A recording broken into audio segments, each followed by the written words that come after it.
Assalamualaikum warahmatullahi wabarakatuh. Apa kabar pemirsa? Sejumlah informasi telah kami persiapkan dan kami rangkum untuk Anda. Bersama saya Sinta Kurnia, inilah Padang Panjang Sepekan. Sebagai bagian dari pelaksanaan MTQ Nasional ke-39 tingkat Provinsi Sumatera Barat di Kota Padang Panjang, apel kesiapsiagaan pengamanan MTQ digelar. Bertindak sebagai pimpinan apel Kapolres Padang Panjang, AKBP Novianto Taryono. Kapolres Padang Panjang Novianto Taryono meminta agar momentum menjadikan tuan rumah ini dimanfaatkan sebaik-baiknya dengan memberikan keamanan dan kenyamanan kepada sebanyak kurang lebih 2.000 orang kafilah yang akan datang agar meninggalkan kesan yang aman dan nyaman. Kapolres Novianto juga berpesan kepada seluruh unsur pengamanan untuk bersinergi dan bekerja sama dalam mempersiapkan pembagian tugas dan koordinasi sehingga eksekusi lapangan dapat berjalan efektif, tidak tumpang tindih, dan mampu menjangkau lokasi perlombaan. Terakhir, Kapolres Novianto mengingatkan untuk bersama tetap menerapkan protokol kesehatan yang ketat agar kegiatan MTQ ini tidak memunculkan klaster COVID-19.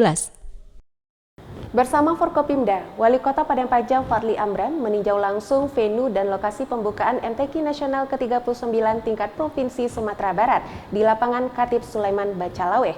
Wako Fadli mengapresiasi karena persiapan berjalan sesuai dengan yang diharapkan.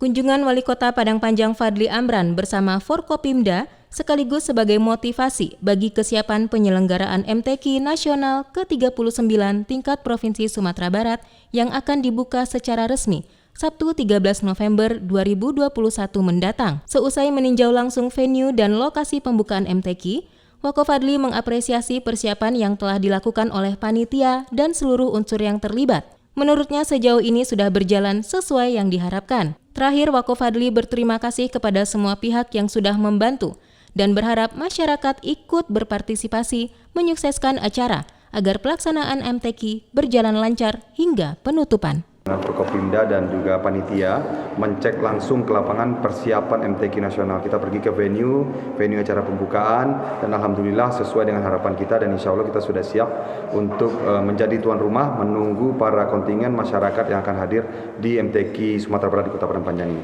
Tadi pagi sudah dipimpin apel keamanan oleh Bapak Kapolres Kota Padang Panjang bersama dengan instansi dan juga Forkopimda yang lain. Memang isu paling utama adalah bagaimana keselamatan, kesehatan, keamanan masyarakat yang datang dan juga masyarakat yang akan ikut di MTQ ini adalah prioritas kita. Sehingga kami melihat tadi so far so good, sudah bagus sekali dan tinggal bagaimana kita di lapangan akan supervisi dan juga mencek betul, mengevaluasi setiap harinya sehingga sampai penutupan kita tidak ingin ada pertama penyebaran COVID ataupun kegiatan-kegiatan ataupun permasalahan-permasalahan yang terjadi di lapangan. Harapan kepada masyarakat, ayo kita support para kafilah-kafilah muda kita. Ini sangat luar biasa membanggakan bagi kita Kota Padang Panjang untuk meng-host acara yang sebesar ini. Tentunya kita harus siap menjadi tuan rumah yang baik, tuan rumah yang ramah sehingga siapapun yang datang betul-betul puas datang ke Kota Padang Panjang. Polres dan Pemko Padang Panjang memastikan keamanan pelaksanaan MTQ Nasional ke-39 tingkat Provinsi Sumatera Barat di Kota Padang Panjang dari 12 hingga 19 November 2021. Wakapolres Kompol Alfira dalam rapat keamanan MTQ mengatakan sekitar 200 personil gabungan akan diturunkan untuk pengamanan, mulai dari pengawalan kedatangan kontingen daerah, pelaksanaan administrasi kafilah, pelantikan Dewan Hakim, pembukaan MTQ, pelaksanaan lomba, sampai penutupan. Alfira berharap seluruh masyarakat ikut aktif menjaga keamanan di lokasi masing-masing dan menghormati setiap tamu yang datang, sehingga Padang Panjang benar-benar siap mengamankan dan menyelenggarakan kegiatan MTQ. Sementara itu, Kadis Perhubungan Arkes mengatakan, untuk transportasi selama gelaran MTQ, Pemko menyiapkan 58 kendaraan yang terdiri dari bus roda 6, mobil pribadi, dan mobil operasional Pemko yang akan digunakan sebagai angkutan Dewan Hakim, announcer, IT, dan operator, dan akan diuji kelayakannya sebelum digunakan. Itu untuk menjamin kegiatan pengamanan dan angkutan kegiatan MTQ ini kita awali dari tahap persiapan hari ini dan ke depan itu kita akan mengecek baik pengecek terhadap kesiapan personil yang akan kita tugaskan dalam setiap lokasi dan tempat. Yang kedua juga pengecekan terhadap sarana yang kita gunakan. Yang ketiga juga kita akan mencek tempat-tempat yang digunakan sebagai lokasi pertandingan maupun penginapan.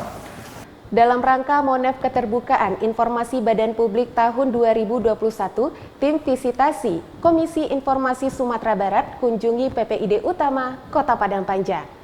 Rombongan tim visitasi terdiri dari Wakil Ketua KI Sumbar Adrian Tuswandi, Komisioner Tati Endang Lestari, serta Asisten Ahli Reza dan Haris Islami. Sekretaris Daerah Kota Sony Budaya Putra yang menyambut rombongan mengatakan, keterbukaan informasi Badan Publik Padang Panjang tahun sekarang lebih baik dengan adanya comment center dan pelayanan call center 112, PSC 119 untuk kesehatan, dan adanya poster anggaran di setiap OPD. Mengunjungi PPID Utama, Kantor Dinas Komunikasi dan Informatika, tim menilai pelayanan dan pelaksanaan informasi publik, memeriksa dokumen-dokumen, dan uji akses kepada operator PPID. Adrian Tuswandi menyebutkan PPID Utama Padang Panjang telah memperlihatkan progres terus-menerus dan meminta untuk terus berkolaborasi bersama PPID pembantu. Kota Padang Panjang, PPID utamanya, saya lihat berprogres terus untuk menuju yang lebih baik. Tahun kemarin berpredikat menuju informatif. PPD Utama, atasan PPD Utama, dan kami dari tim visitasi juga berharap PPD Utama Padang Panjang meraih predikat informatif. Wujudkan transparansi dan akuntabilitas dana hibah, KONI Padang Panjang menggelar bimbingan teknis pengelolaan dana hibah daerah. Acara yang diikuti pengurus KONI dan pengurus 39 cabang olahraga ini menghadirkan Inspektur Pembantu Wilayah Kedua Kota Padang Panjang sebagai narasumber. Ketua KONI Padang Panjang Ferimer berharap penggunaan dana hibah untuk pengembangan dan peningkatan prestasi olahraga di Padang Panjang dapat tepat sasaran dan dipertanggungjawabkan. Di tahun 2021, dari dana hibah sebesar 950 juta rupiah, 70%-nya dipergunakan untuk pembinaan cabang olahraga dan 30%-nya untuk biaya operasional di sekretariat.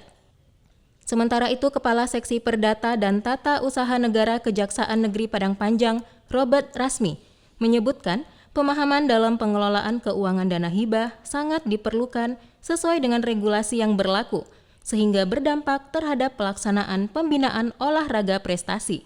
Guna menyambut event Musabakoh Tilawatil Quran MTQ Nasional ke-39 tingkat Provinsi Sumatera Barat di Kota Padang Panjang, ASN dan THL, Organisasi Perangkat Daerah Sekota Padang Panjang, adakan gotong royong di Bancalaweh.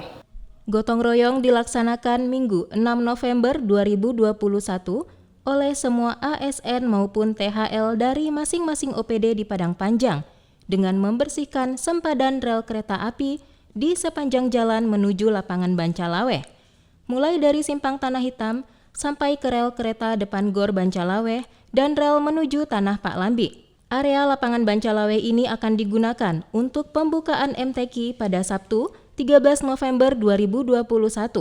Karena itu, semua peserta tampak semangat dan antusias melaksanakan gotong royong tersebut. Sempat vakum selama lebih kurang 2 tahun akibat pandemi COVID-19, keluarga olahraga Tarung Derajat atau Kodrat se-Sumatera Barat menggelar latihan gabungan di Makobrimob Batalion B Pelopor Kota Padang Panjang.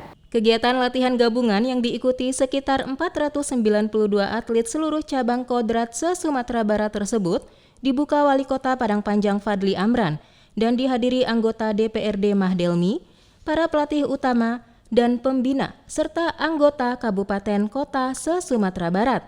Dalam sambutannya, Wako Fadli menyambut baik kegiatan latihan ini.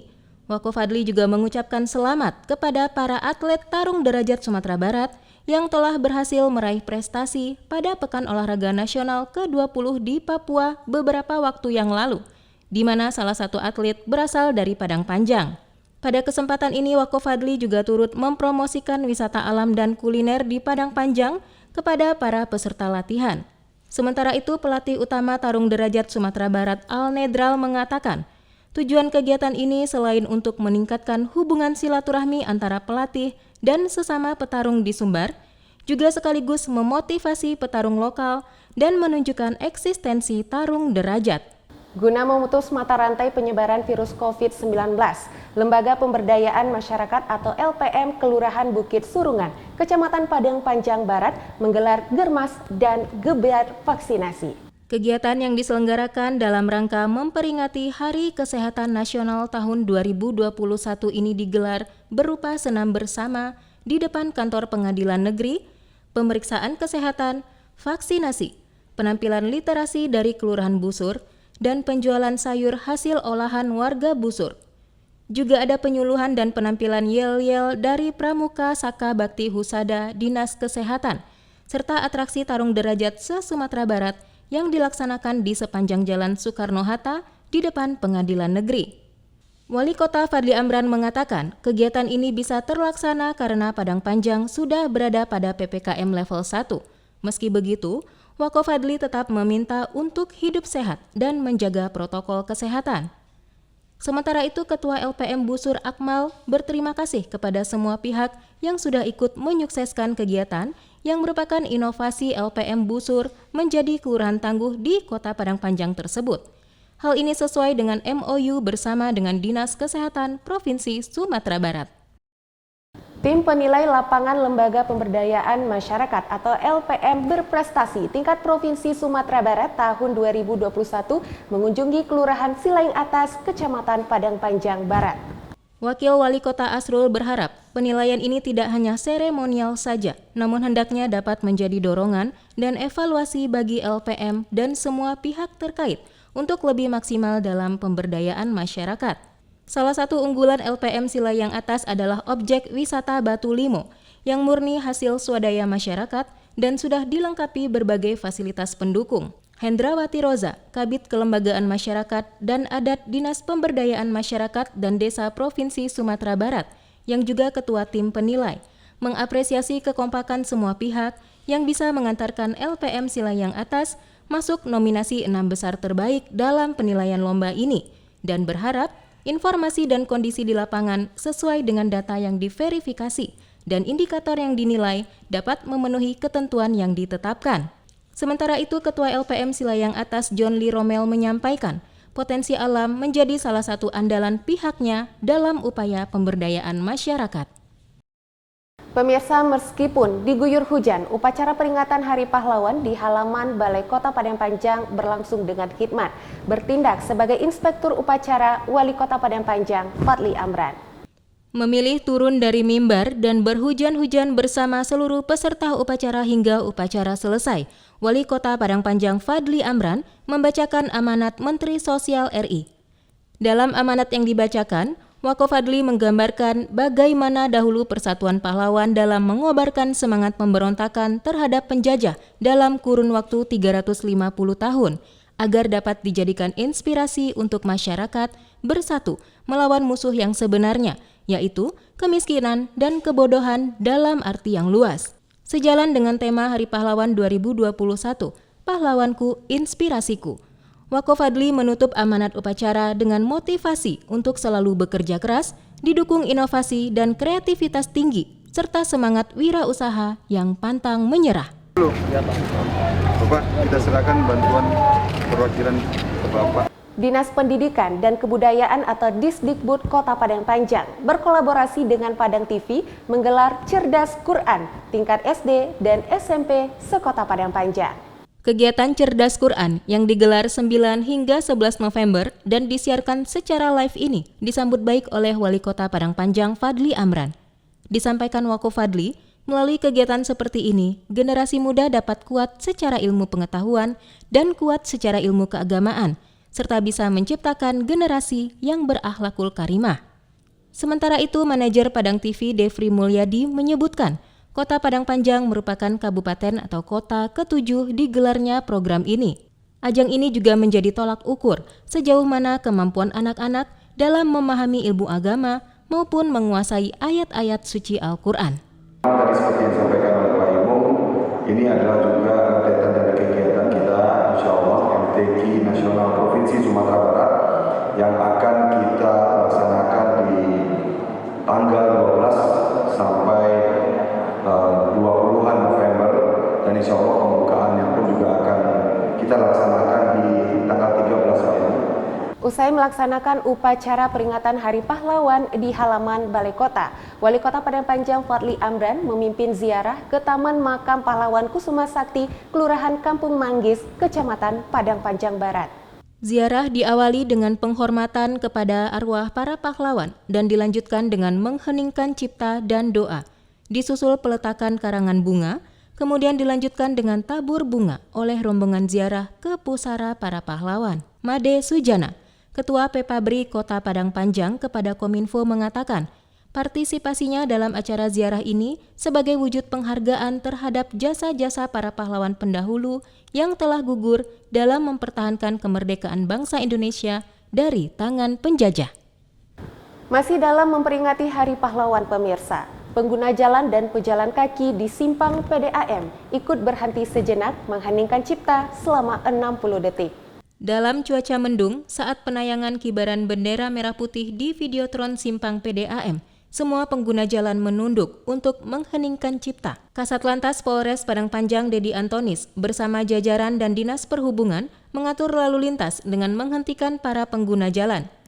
Kegiatan ini dilaksanakan untuk mengenang jasa para pahlawan yang telah gugur dalam memperjuangkan kemerdekaan Indonesia, karena para pahlawan tidak mengharapkan penghargaan, kecuali tetap tegaknya Negara Kesatuan Republik Indonesia. Pemirsa, Kota Padang Panjang untuk yang kedua kalinya dipercaya menyelenggarakan Gerakan Seniman Masuk Sekolah atau GSMS.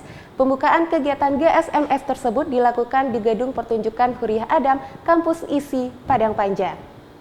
GSMS merupakan program Direktorat Pengembangan dan Pemanfaatan Kebudayaan Kementerian Pendidikan, Kebudayaan, Riset, dan Teknologi atau Kemendikbudristek yang bertujuan membentuk pendidikan berkarakter generasi penerus melalui seni budaya, serta menumbuh kembangkan seni budaya di satuan pendidikan dan mewujudkan kemajuan kebudayaan. Staf ahli bidang pemerintahan dan hukum Novianti, mewakili wali kota membuka acara tersebut berharap, melalui gerakan ini dapat menanamkan nilai pendidikan dan karakter.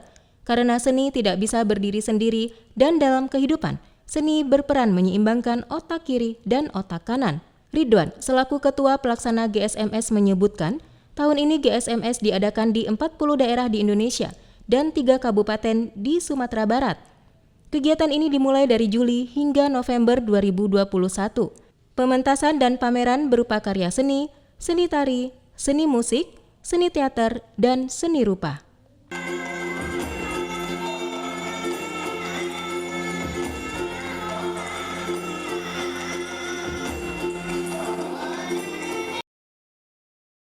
Pemirsa, informasi tadi mengakhiri Padang Panjang Sepekan edisi kali ini. Mari kita sukseskan pelaksanaan MTQ Nasional ke-39 tingkat Provinsi Sumatera Barat di Kota Padang Panjang, tentunya dengan menerapkan protokol kesehatan yang ketat. Dengan MTQ, kita wujudkan masyarakat Sumatera Barat yang Qur'ani, bermarwah, dan bermartabat.